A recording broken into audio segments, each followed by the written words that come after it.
Radio Oréafère, le journal. À l'instant, la première autorité de Savalou, Delidi Wendo. À présent, nous parlons éducation des enseignants des écoles primaires publiques et maternelles partenaires de l'ONG Racine ont vu leurs compétences renforcées dans le domaine de l'éducation. Ils sont plus d'une trentaine d'enseignants de Louba, de Goukaï et de Atokolubé dans la commune de Bonté à bénéficier de cette formation. Pourquoi une telle formation pour cette cible? Vital Amoussou, représentant l'ONG organisatrice, répond. Cette formation a été organisée à l'intention, depuis hier, à l'intention de tous les enseignants des écoles maternelles et primaires partenaires de l'ONG Racine dans l'optique du renforcement de l'offre éducative au profit des enfants des deux communes.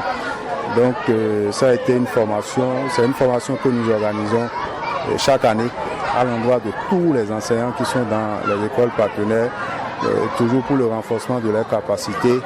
Et de nos jours, nous assistons à l'apparition de plus en plus de nouvelles thématiques dans le secteur de l'éducation. Donc il était vraiment de notre ressort en tant qu'acteur clé du système éducatif de procéder, de permettre aux enseignants d'être au même pied d'égalité par rapport à ces thématiques émergentes dans le système de l'éducation. Les participants, comme vous l'avez remarqué tout à l'heure, il y a eu un stand d'innovation à l'endroit du formateur, ce qui prouve réellement que les participants sont demandeurs au niveau de cette thématique et ça s'est très bien passé comme vous l'avez remarqué depuis hier.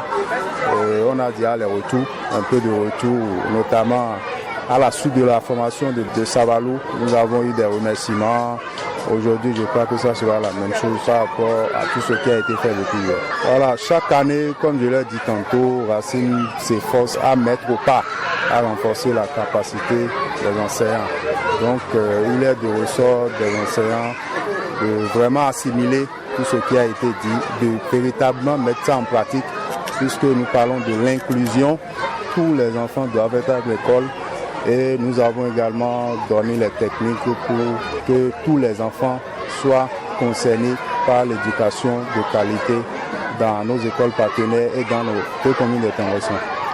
Justin Ayelou, docteur en sciences de l'éducation et consultant à cette formation, nous dit toute l'importance de cette formation pour ses enseignants et précise les modules développés. Justin Ayelou. La formation a tourné autour de l'ODD 4, règlement intérieur et aussi de l'éducation inclusive. L'ODD 4 veut qu'il y ait une éducation de qualité qui inclut tous les enfants et tout au long de la vie, que les gens, les hommes et les femmes soient formés tout au long de leur vie. Nous avons donc travaillé essentiellement à montrer ce que c'est que une éducation de qualité, dans quelles conditions peut-on obtenir la qualité, quels sont les intrants qui entrent dans le cadre de la qualité de l'éducation et comment les enseignants peuvent dans leur classe appliquer ces intrants-là, utiliser ces intrants-là, exploiter les différentes mesures dont nous avons parlé pour réussir à faire obtenir une éducation de qualité dans leurs écoles, dans la commune. Après ça, nous avons parlé de l'éducation inclusive. Vous savez, il y a des enfants qui sont exclus du système éducatif. Il y a les déscolarisés, il y a les enfants de rue, il y a les enfants peuls, il y a les enfants talibés, il y a beaucoup d'autres enfants, les enfants des minorités linguistiques aussi religieuses. Dans certains milieux, on ne les considère pas.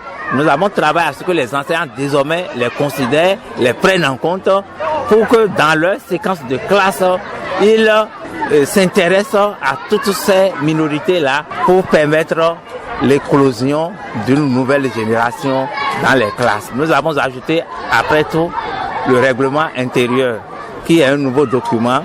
Bon, nouveau, c'est depuis 2018 que ça a été écrit sous la houlette de la CBEPT, Plan Bénin, Aidation internationale et puis le gouvernement même, le MAMP. Ce règlement intérieur est entré déjà en vigueur parce que ça a été acté par le ministère.